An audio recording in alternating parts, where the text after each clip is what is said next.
Generator میں generator خوش آمدید، السلام علیکم۔ یہ رنگ بدلتے آسماں کیسے کیسے کا ویڈیو نمبر 5 ہے۔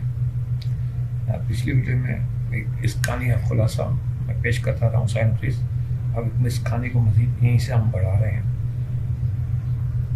کہ سرفراز حماد بھی ان بہنوں کے ساتھ شازیہ کی تلاش میں ہیں، مگر شازیہ ان کے پاس آ کر پھر دور چلی جایا کرتی ہے۔ صبح کو ایک دن اس کی پھوپھی ملتی ہے، معاف کیجیے گا، وہ بتاتی ہے کہ شب برات کی رات کو اس کے پھوپھا گھر آ رہے تھے، بچے گلی میں پٹاخے چھوڑ رہے تھے، 2 راکٹ پٹاخے پھوپھا کی دونوں آنکھوں میں گھس گئے اور وہ اندھے ہو گئے نابینا۔ وہ بستر پر پڑے تم سے معافی مانگنا چاہتے ہیں۔ صبا پھوپھا کے پاس قدرت کا انتقام دیکھ کر، مطلب وہ صبا پھوپھا کے ساتھ دیکھتی کہ خدا کا قدرت نے دنیا میں کیسے انسان جو برا کرتے ہیں تو اس کا نتیجہ کیسے برا نکلتا ہے۔ اب وہ اللہ تعالیٰ سے معافی نہیں مانگتے اور اپنی ضد اور انا پہ کھڑے رہتے ہیں، سرکشی پہ کھڑے رہتے ہیں، تو قدرت دنیا میں بھی اس کا بدلہ دیتی ہے اور آخرت میں تو ہے ہی ان کے لیے معاملہ خراب۔ تو صبا پھوپھا کے ساتھ قدرت کا یہ انتقام دیکھ کر رو پڑتی ہے اور پھوپھا کو اپنی طرف سے معاف کر دیتی ہے اور پھوپھی کو دلاسا دیتی ہے کہ وہ ان کی مدد کرتی رہے گی، یعنی وہ مالی مدد، تو صبا کی ماشاء اللہ پوزیشن بہتر ہے، مالی مدد کرتی رہے گی۔ اسی طرح سارا اور حماد ایک دن ایک ساتھ شازیہ کو تلاش کر رہے ہیں کہ وہ اپنی خالہ کے گھر کے قریب آ جاتی ہے۔ خالہ سارا کو دیکھ کر لپٹ پڑتی ہے، ایسے لپیٹ لیتی ہے، گلے لگ جاتی ہے اور اسے بتاتی کہ ان غلوں نے رقم نہ ملنے پر تمہارے خالو کے دونوں ہاتھ کاٹ دیے تاکہ وہ کبھی آئندہ جو نہ کھیل سکے۔ یعنی پھوپھا اپنے انجام کو پہنچتا ہے یا خالو اپنے انجام کو پہنچتا ہے، اور تمہارے خالو گھر کے بچوں کی چیز کا ٹھیلا لگاتے ہیں اور روتے رہتے ہیں اور تم سے معافی مانگتے رہتے ہیں۔ وہ ایک سین بنے گا کہ وہ ان کے کٹے ہوئے ہاتھوں کے ساتھ وہ چیزیں بیچ رہے ہیں۔ سارا خالہ کے گھر آتی ہے، خالو اپنے دونوں کٹے ہوئے بغیر پنجوں کے ہاتھوں کو جوڑ کر معافی مانگتے ہیں، یعنی یہاں سے پنجے ان کے یہاں سے انہوں نے کاٹ دیے، پورے پنجے تو ہمارے یہاں کہتے ہیں ٹنڈا کر دیا اس کو، اس طرح کا بغیر پنجوں کے ہاتھ رہی ہے، تو وہ معافی مانگتا ہے، تو سارا رو پڑتی اور معاف کر دیتی ہے اور خالہ کو کہتی ہے کہ وہ اپنے سوٹ خانہ بوتیک میں آ کر لے جائیں تاکہ ان کا گزارا اچھے سے ہونے لگے۔ یعنی سارا بھی ان کو سپورٹ کرتی ہے کہ آپ جو بناتی ہیں میں آپ کو آئیڈیا دوں ڈیزائننگ کے، وہ سپورٹ کرتی ہے، تو وہ میں آپ کو اس کے اچھے پیسے بھی آپ کو مل جایا کریں گے۔ خانم بوتیک کی مالکن جو ہے، اب کہانی تھوڑا اور آگے بڑھتی ہے کہ خانم بوتیک کی مالکن پر دل کا دورہ پڑتا ہے، ڈاکٹر اسے کام کرنے سے روک دیتے ہیں۔ خانم صبا سے اور سارا سے کہتی ہے کہ ابھی یہ ایک دورہ پڑا ہے، دل کا دورہ پڑتا ہے، ہارٹ اٹیک ہوتا ہے، اگر میں مر گئی تو حماد کا بسا ہوا گھر نہیں دیکھ پاؤں گی۔